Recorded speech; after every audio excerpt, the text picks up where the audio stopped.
अस्सलाम वालेकुम दोस्तों। जी मूं तव्हांखे कल ॿुधायो हुयो त साउथ एशिया ते पंहिंजी कचहरी जारी रहंदी ऐं अॼोको जेको पंहिंजो मौज़ू आहे उहो काल्ह जे मौज़ू जो तसलसल आहे। कल पाण साउथ एशिया जे लैंड रिसोर्सिस ऐं पीपल जे बारे में पाण ॻाल्हायूं, यानी कि साउथ एशिया जी जेका ज़मीन आहे, रिसोर्सिस आहिनि, माण्हू आहिनि, उन हवाले सां पाण कचहरी पई कई। सो अॼु उन मौज़ू खे कंटिन्यू था कयूं ऐं अॼु जंहिं एस्पेक्ट ते पाण ॻाल्हाईंदासीं उनमें ख़ासि तौर ते जेका साउथ एशिया जी इकोनॉमी आहे ऐं उनजा ॿिया जेके मिनरल्स आहिनि, नेचुरल रिसोर्सिस आहिनि, उन जे हवाले सां पाण कचहरी कंदासीं। So let's move on. हाणे ही साउथ एशिया जा मुल्क आहिनि जिनमें इंडिया, पाकिस्तान, अफगानिस्तान, बांग्लादेश ॿिया जेके शामिल मुल्क आहिनि, उन्हनि जा जेके मिनरल्स आहिनि या जेके नेचुरल रिसोर्सिस आहिनि उन जे हवाले सां तफ़सील आहे। सो शुरूआत कयूं था। India's major mineral resources include coal, fourth largest reserve in the world, यानी इंडिया में चौथे नंबर ते दुनिया में सभिनि खां वधीक कोल जा रिजर्व्स मौजूद आहिनि। आयरन ओर, मैग्नीज ओर जेको 7 नंबर ते है दुनिया में, मीका, बैक्साइट लार्जेस्ट रिजर्व्स आहिनि इनमें, क्रोमाइट आहे, नेचुरल गैस आहे, डायमंड्स आहिनि, लाइमस्टोन आहे, थोरियम आहे। India's oil reserves found in Bombay High off the coast of Maharashtra, Gujarat, Rajasthan and in eastern Assam meet 25% of the country's. So ये है natural resources जेके India में मौजूद है। हाणे अचूं था Pakistan. Pakistan has extensive mineral resources including fairly sizable reserves of coal, oil, natural gas, gypsum, limestone, chromite, iron ore, rock salt, silver, gold, precious stones, gems, marbles, tiles, copper, sulfur, fire clay and silica sand. इन्हनि में जेके natural resources आहिनि, ख़ासि तौर ते natural gas आहे, तेल आहे या कोयलो आहे, मतलब कोल आहे, ये घणो तणो जेके रिसोर्सिस मिलंदा आहिनि ॿिनि सूबनि में मिलंदा आहिनि, सिंध में ऐं बलोचिस्तान में। ऐं वॾे मां वॾा जेके कंट्रीब्यूटर या प्रोड्यूसर आहिनि नेचुरल रिसोर्सिस जा, उहे बलोचिस्तान ऐं सिंध आहिनि। बाक़ी पंजाब ऐं KPK में तमामु घटि मिक़दार में इहे नेचुरल रिसोर्सिस ऐं मिनरल्स अवेलेबल आहिनि। उन खां पोइ असां अचूं था Afghanistan. Afghanistan has over 1400 mineral fields include fields containing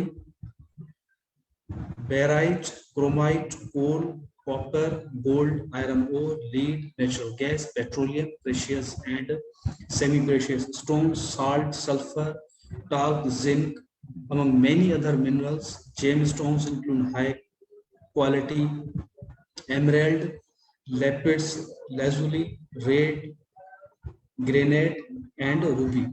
हाणे अफगानिस्तान नेचुरल रिसोर्सिस जे हवाले सां ईअं सम्झो तमामु घणो अमीर आहे, तमामु वॾी मिक़दार में वॾी तइदाद में नेचुरल रिसोर्सिस अवेलेबल आहिनि। ऐं अमेरिका जेको अटैक कयो हुयो अफगानिस्तान में, उनजो जेको बुनियादी रीज़न हुयो उहे अफगानिस्तान जा नेचुरल रिसोर्सिस ऐं उनजी जियो स्ट्रेटेजिक पोज़ीशन, उनजे करे अफगानिस्तान ते अटैक थियो। तालिबान जो इशू ई कोन हुयो, इहो कंहिं तरीक़े सां माण्हू हल करे पिया सघे, पर इनखे असल में इन नेचुरल रिसोर्सिस ख़ासि तौर ते इन जेका जियो स्ट्रेटेजिक पोज़ीशन आहे उते उनखे पंहिंजा पेर खोड़णो आहे या उते पंहिंजा उनखे अदा क़ाइमु करणो आहे। That were the reasons. अच्छा, उन खां पोइ अचूं था Bangladesh. Bangladesh is small country.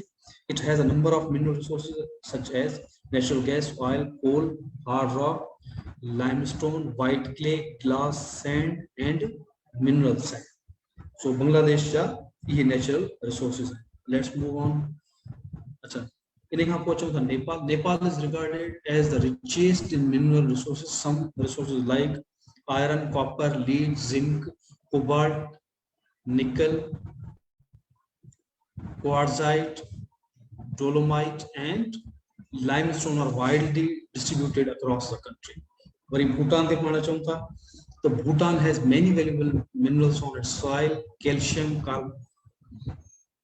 carbide and country's main mineral export limestone, dolomite, gypsum, coal, marble, quartzite, and talc are the primary products of the country's mining activities.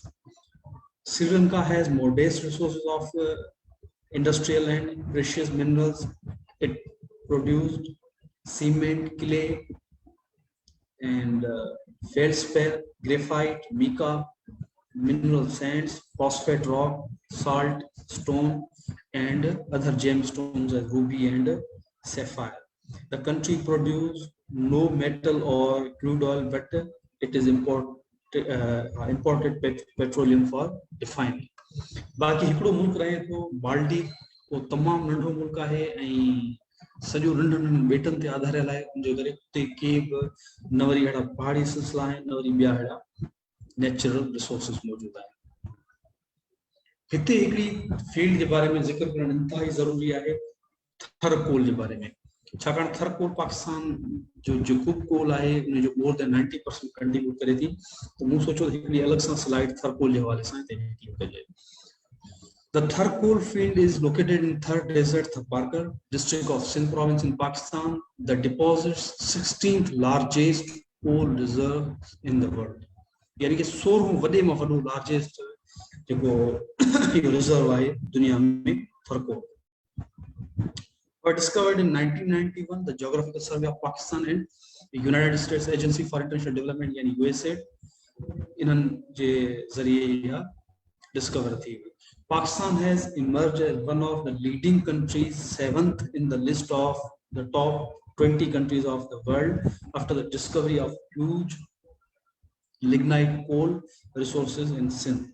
The economic coal deposit of Pakistan are restricted to Paleogneiss and Eocene rock sequences. It is one of the world's largest lignite deposits discovered by GSB in 1990s, spread over more than 9,000 square kilometers. यानी कि 9,000 square kilometre जे area ते फैलियल आहे. Comprise around 175 billion tons of sufficient to meet country's fuel requirements for centuries. जेकॾहिं सही नमूने सां इनके इस्तेमाल कयो वञे त इलेक्ट्रिसिटी जो मसलो हल थी सके थो. उनखां अलावा पाकिस्तान जा जेके फ्यूल जी जेका रिक्वायरमेंट आहे उहा सदियनि ताईं इन फील्ड मां या थरकोल फील्ड मां उहा यूटिलाइज थी सके थी. पर उनखे इंतिहाई गैर मुनासिब तरीक़े सां उते कमु पियो थिए, उते लोकल माण्हुनि खे मुतासिर कयो पियो वञे, उते नेशनल एनवायरमेंट मुतासिर पियो कयो वञे. थरकोल खे जेकॾहिं सही तरीक़े सां ही मैनेज कनि ऐं उनजा अलॻि सां ज़ोन्स ठाहे करे इलाइक़ा ठाहे करे उते कमु थिए त बहितर थी सघे थो. पर मामलो इहो आहे त लोकल माण्हुनि खे मुतासिर न करणु घुरिजे इन सॼे प्रोसेस में. हाणे अचूं था साउथ एशियन इकोनॉमी ते. मुंहिंजी कल्ह तव्हांखे ॿुधायो त साउथ एशिया हिकिड़ो इंतिहाई यानी कि वॾो रीजन आहे in means of population and resources. So उनजे करे हिन रीजन जी जेका इकोनॉमी आहे उहा इंतिहाई इम्पोर्टेंट आहे एशिया में ऐं तमामु वॾियूं इकोनॉमीज़ आहिनि जेके डायरेक्टली कनेक्टेड आहिनि साउथ एशिया सां. ऐं उनखां अलावा इवन इंडिया जेका आहे उहा वॾी इकोनॉमी आहे. पाकिस्तान, बांग्लादेश ग्रोइंग इकोनॉमीज़ आहिनि. सो ओवरऑल जेका इकोनॉमी आहे साउथ एशिया जी उन ते थोरो पाण ॻाल्हायूं था. South Asia is one of fastest growing regions in the world. GDP of South Asia as per PPP is 12.752 trillion and nominal GDP is 3.326 trillion. It is more than Africa and Australia combined in nominal GDP and more than their combined GDP in terms of PPP. हाणे सिर्फ़ जेकॾहिं उनजे south Asia जे nominal GDP जी ॻाल्हि कयूं त इहो Africa continent खां वधीक आहे. सॼो अफ्रीका कॉन्टिनेंट हिकिड़े पासे रखो, पर उन बावजूद साउथ एशिया जो जेको नॉमिनल जीडीपी आहे उहो वधीक आहे. ऐं जेकॾहिं उनजे जीडीपी जेको पीपीपी जे परचेसिंग पावर पैरिटी जे कॉन्टेक्स्ट में उनके कैलकुलेट कबो है तो वह कैलकुलेशन वठूं तो जो साउथ एशिया जो जीडीपी है वो अफ्रीका खंड यानी कि Africa continent A Australia continent के जगह ता मिलायो इन्हीं जे मिलन का पको भी साउथ एशिया जो वधिक तो भी है माना एडी वडी इकोनॉमी है साउथ एशिया जी एशिया में वर्ल्ड में India is the largest and fastest growing economy in region with 2.95 trillion and makes up almost 80% of the South Asian economy. यानी कि South Asia में 80% जगह economy है अकेले इंडिया जी है. It is the world's 5th largest in nominal terms and 3rd largest by purchasing power parity. Adjusted exchange rates 10.385 trillion. India is only member of powerful G20 economies and BRICS from the region. It is the fastest growing major economy in the world and one of the world's fastest registering a growth of 7.3. मतलब 2014-13 में इन जो GDP growth rate हुयो 7.3 हुयो. Currently जो 5 to 6 के विच में जो इंतहाई तेज जो रीजन में काफी तेज है दुनिया में पिण यह ग्रोथ रेट तेज कंसीडर कई. India is followed by Bangladesh which has a GDP of 3.78 and a GDP per capita of 2,214, which is 3rd in the region. It has the fastest GDP growth rate in Asia. It is one of the emerging growth leading economies of world. It is also listed among the next 11 countries. It is one of the fastest growing middle income countries. It has the world's 33rd largest GDP in nominal terms and 27th by purchasing power parity adjusted exchange rates 1.015 trillion. Bangladesh economic growth crossed 7% in fiscal year 2015 to 16 after almost a decade in the region of 6%. It's expected to grow 8.13 in 2019-20. Pakistan has an economy of 314 billion and ranks 5th in the GDP per capita in the region. Next is Sri Lanka, which has the 2nd highest GDP per capita after Maldives and 4th largest economy in the region according to a World Bank report in 2015, driven by a strong expansion in India coupled with favorable oil prices from the last quarter of 2014. South Asia became the fastest growing region in the world. यानी कि GDP growth के हिसाब से इंतहाई तेजी से south Asia तरक्की करे पियो ऐं उनमें जेके वडे में वडा कंट्रीब्यूटर आहिनि उहे 2 इकोनॉमीज़ आहिनि इंडिया बांग्लादेश एंड श्रीलंका. पर ॿियनि इकोनॉमीज़ जी जेकॾहिं ॻाल्हि कयूं मिसाल तौर पाकिस्तान आहे अफगानिस्तान आहे या भूटान आहे नेपाल आहे मालदीव्स आहे इन्हनि जी ग्रोथ रेट तमामु घटि आहे. पाकिस्तान जी तव्हांखे ख़बर आहे जेका असां वटि सूरत हाल आहे इकोनॉमी जी उहा तव्हांजे आॾो ते हाणे कहिड़ी ॻाल्हि कजे. सो इन्हनि मां सिखणु घुरिजे. बांग्लादेश कुछ साल थिया आहिनि पाकिस्तान के क्रॉस कयो आहे इकोनॉमिक ग्रोथ में ऐं उन खां अलावा उनमें जीडीपी जो नॉमिनल जीडीपी आहे ओवरऑल वॉल्यूम में. हाणे इहा सूरत हाल जेकॾहिं पाकिस्तान में या मुसलसल रही त तव्हां सम्झी सघो था त ॿिया अञा वधीक अफगानिस्तान शायदि पाकिस्तान खे अॻियां हली करे क्रॉस करे वञे.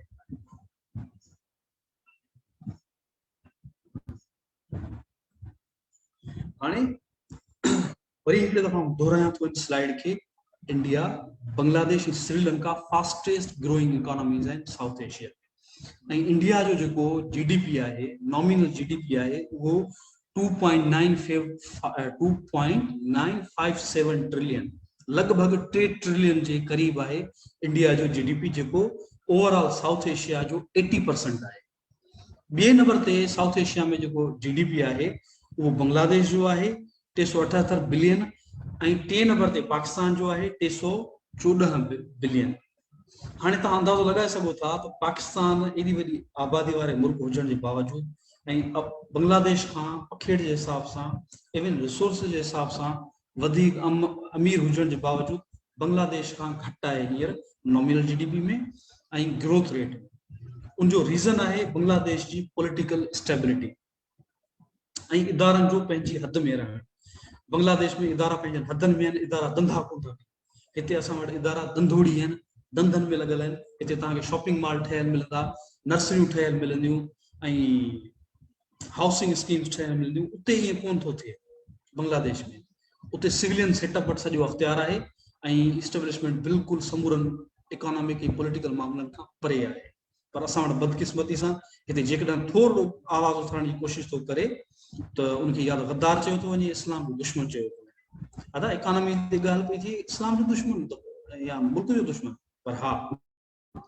जेकॾहिं केर बि उन्हनि जे इकोनॉमिक इंटरेस्ट खे थ्रेट करण जी कोशिशि करे थो उन ते क्वेश्चन करे थो उनखे ईअं चयो थो वञे उनखे मुख़्तलिफ़ बहाननि सां जेको आहे टारगेट कयो थो पाकिस्तान में भी सो पाकिस्तान की सूरत हाल इन जे करे थोड़ी टफ है दुखी है या खड़ी चइजे हींअर ख़राब थी वई आहे इकोनॉमिकली छाकाणि पाकिस्तान जो सिविलियन सेटअप आज़ाद ना है कठपुतली है वो पंहिंजा फैसला करे कोन थे 3 ॾींहं मुझे खबर पई थी फोन ते त डॉलर चढ़ी वियो ऐं उनखे पोइ सुबुह जो फोन करे ॿुधायो थो वञे त पेट्रोल की क़ीमत सुभाणे असां वधाई आहे उन जो रीज़न इहो आहे त असां वटि जेको बि ओवरऑल पॉलिटिकल इकोनॉमिक कंट्रोल आहे मख़सूस इदारनि वटि आहे ऐं उहे इदारा पंहिंजी मर्ज़ी न वरी उनखे अटेंशन आहे त उनखे टैक्स ॾियनि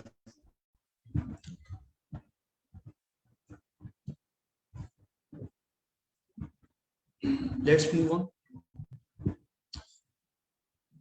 हाणे हिते जेको जीडीपी आहे उते अचूं था हिते थोरो एरर आहे 378 आहे 318 करे छॾियो आहे हाणे ही जेको जीडीपी आहे अफगानिस्तान जो $18 बिलियन आहे ऐं पर कैपिटा आहे अफगानिस्तान जो 513 ऐं जीडीपी ग्रोथ आहे 3%।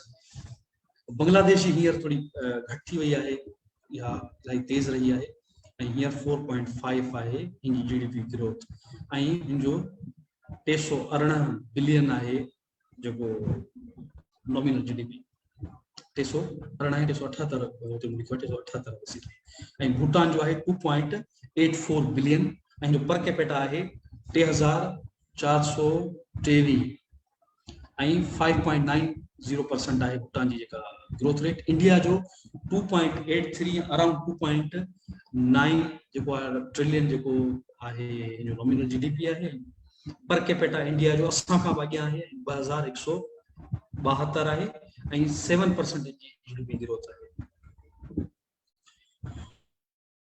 मालदीव जो 5.786 बिलियन जेको नॉमिनल जीडीपी आहे पर कैपिटा जी जेकॾहिं ॻाल्हि कयूं तो 15,563 आहे ऐं जीडीपी जेका ग्रोथ आहे 4.10 आहे नेपाल जी जीडीपी जेका जीडीपी आहे उहा नॉमिनल जीडीपी 29.813 आहे ऐं पर कैपिटा जेको आहे उनजो 1048 आहे ऐं 7.70 जी जीडीपी ग्रोथ आहे पाकिस्तान 314 बिलियन हिन जी इकोनॉमी आहे ऐं 1568 असांजो पर कैपिटा आहे यानी कि रीजन में सेकेंड लास्ट ते आहे लोएस्ट सिर्फ नेपाल खां असां वधीक आहियूं जीडीपी जेको जीडीपी पर कैपिटा में ॿियनि सभिनी खां घटि आहियूं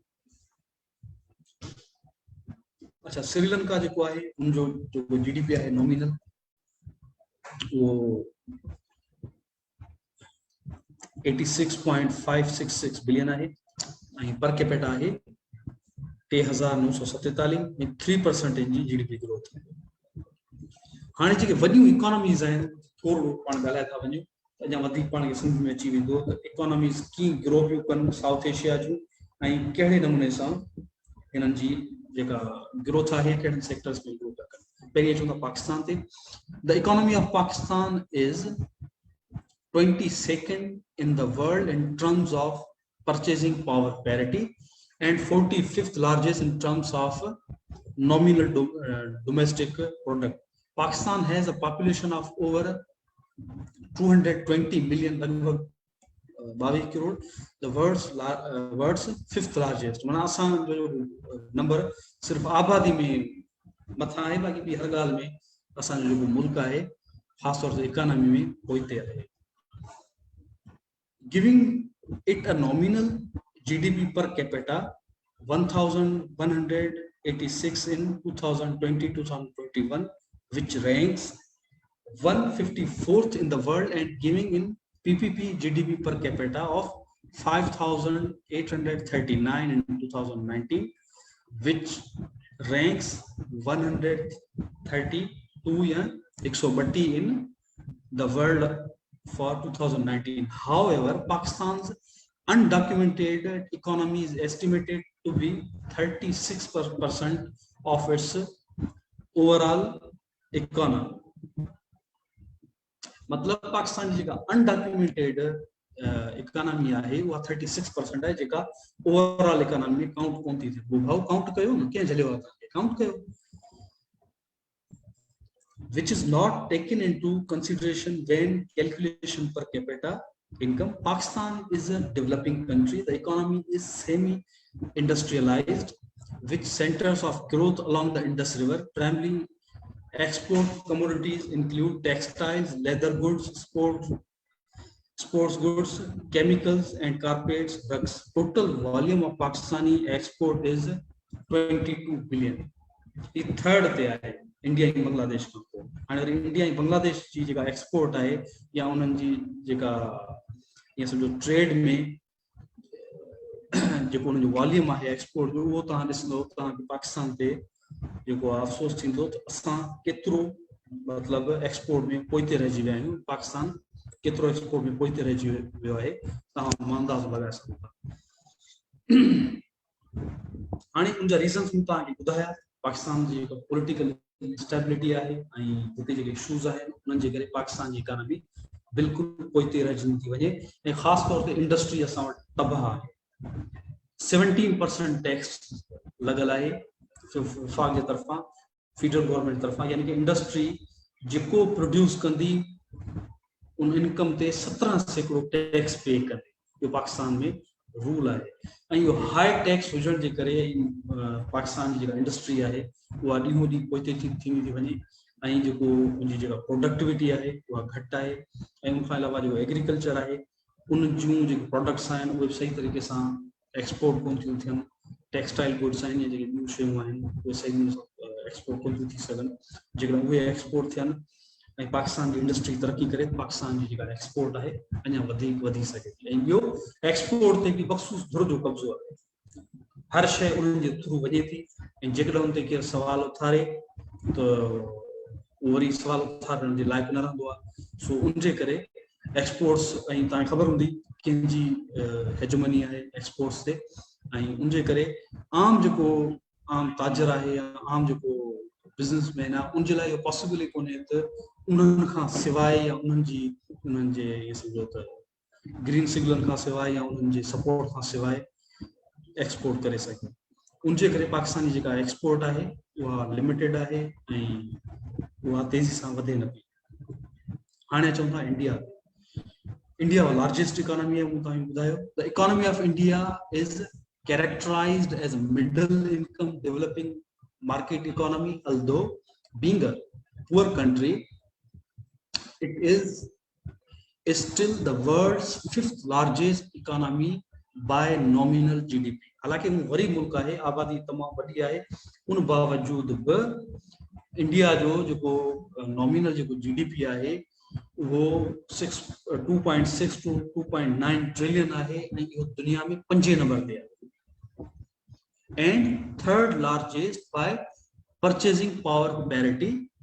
According to International Monetary Fund (IMF), on a per capita income basis, India ranked 142nd by GDP nominal and 124th by GDP, yani ki purchasing power parity in 2020.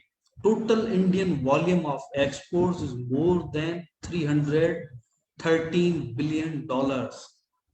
हाणे किथे 22 billion किथे असां वटि जेकॾहिं सवाल आहे इंडिया वॾो मुल्क आहे, 5 दफ़ा तव्हां खां वॾो आहे, 10 दफ़ा जेकॾहिं तव्हां खां वॾो आहे. जेकॾहिं 10 दफ़ा वॾो हुजे हा तॾहिं 200 हुजे हा हुनजी 220 हुजे हा हुनजी बिलियन एक्सपोर्ट. पर हुननि जी एक्सपोर्ट आहे 313 बिलियन ऐं असांजी एक्सपोर्ट आहे $22 बिलियन. हाणे तव्हां अंदाज़ो लॻाए सघो था त असां इंडिया खां पंहिंजे एक्सपोर्ट जे हिसाब सां केतिरो पोइते आहे। मिली तरह ठाहिण सां मुल्क तरक़ी न कंदा आहिनि भाऊ। मिली तरह ठाहे छॾियो वरी जेको आहे म्यूज़िक ठाहे छॾियो, इन सां मुल्क तरक़ी न कंदो। मुल्क तरक़ी कंदो आहे इकोनॉमी सां, ऐं इकोनॉमी तरक़ी कंदी आहे फ्री मार्केट सां, ऐं फ्री मार्केट ठहंदी आहे सिविलियन सेटअप सां। सो हाणे इक्वेशन साम्हूं आहे, civilian setup is equal to free market, and free market can be multiplied with economic growth. India is the world's largest manufacturer of generic drugs, and its pharmaceutical sector fulfills over 5% of the global demand for vaccines. दुनिया में 50% जेके vaccines produce थियनि थियूं वो India में थियनि थियूं। भले खणी तव्हां उन्हनि खे काफ़र चओ, भले खणी तव्हां उन्हनि खे दुश्मन चओ, पर हू असां खां ॾिसो केतिरो अॻियां आहे। The Indian IT industry is a major exporter of IT services with 191 billion in revenue and employs over 4 million people. India's chemical industry is extremely diversified and estimated at 178 billion. The tourism industry contributes about 9.2% of India's GDP. लगभग 10% उन्हनि जी जेका GDP में वो tourism खां पैसो अचे थो। India's GDP and employs over 42 million. India ranks second globally in food and agriculture production, while agriculture exports were 35 billion. यानी कि 53 बिलियन जा उन्हनि जा सिर्फ एग्रीकल्चर एक्सपोर्ट्स हुया। ऐं असांजी ओवरऑल टोटल एक्सपोर्ट केतिरी आहे पाकिस्तान जी? 22 billion. The construction and real estate sector ranks third among the 14 major sectors in terms of direct, indirect, and indirect efficient effects in all sectors and economy. The Indian textile industry is estimated at 100 billion and contribute 30% of industrial output and 2.3% of India's GDP, while employs over 45 million people directly. India's telecommunication industry is world's second largest, and by number of mobile phone, smartphone, and internet users, it is the world's 25th largest oil producer and third largest oil consumer. दुनिया में 3 number ते oil consume किथे थिए थो? India में। ऐं 25 number ते वॾे मां वॾो प्रोड्यूसर आहे इंडिया ऑयल जो। The Indian automobile industry is the world's 5th largest by production. 5 number ते ॾिसो केतिरा सारा यूरोपियन मुल्क आहिनि, ॿिया एशियन डेवलप्ड मुल्क आहिनि, उन्हनि खां इंडिया अॻियां आहे ऐं ऑटोमोबाइल प्रोडक्शन में 5 नंबर ते आहे। It has 1.1 trillion worth of retail market, which contributes over 10% of GDPs and has one of world's fastest growing e-commerce market. India has the world's 4th largest natural resources, with mining sector contributes 11% of country's industrial GDP and 2.5% of total GDP. It is also the world's second largest coal producer and the second largest cement producer, second largest steel producer, and third largest electricity producer. हाणे ही सॼी detail ॾियण जो मक़सदु इहो हुयो, असां पंहिंजे पाण खे कंपेयर कयूं। हर शइ में कंपेयर कंदा आहियूं, इन्हनि शयुनि में कंपेयर करे ॾिसूं त असां किथे बीठा आहियूं। स्टील जी प्रोडक्शन में इंडिया 2 नंबर ते आहे, थर्ड पोजीशन ते आहे इलेक्ट्रिसिटी में, ऐं सीमेंट में सेकंड नंबर ते आहे, ऐं उनखां अलावा कोल प्रोडक्शन में सेकंड नंबर पे है। ये समूरा फैक्टर्स हैं जेके इंडियन इकोनॉमी जी ग्रोथ जा या समझो तो पिलर्स हैं। सो असांखे असांजी इकोनॉमी खे जेकॾहिं ग्रो करणो आहे त एटलीस्ट तव्हां पंहिंजनि दोस्तनि खां नथा सिखो, भला पंहिंजनि दुश्मननि खां सिखो, उन्हनि खां लर्न कयो। टर्की खां सिखो, इंडिया खां सिखो, बांग्लादेश खां सिखो, जेके तरक्की जूं मंज़िलूं एतिरो तेज़ी सां तय कनि। सो उन जे लाइ सभिनि खां ज़रूरी आहे पॉलिटिकल स्टेबिलिटी।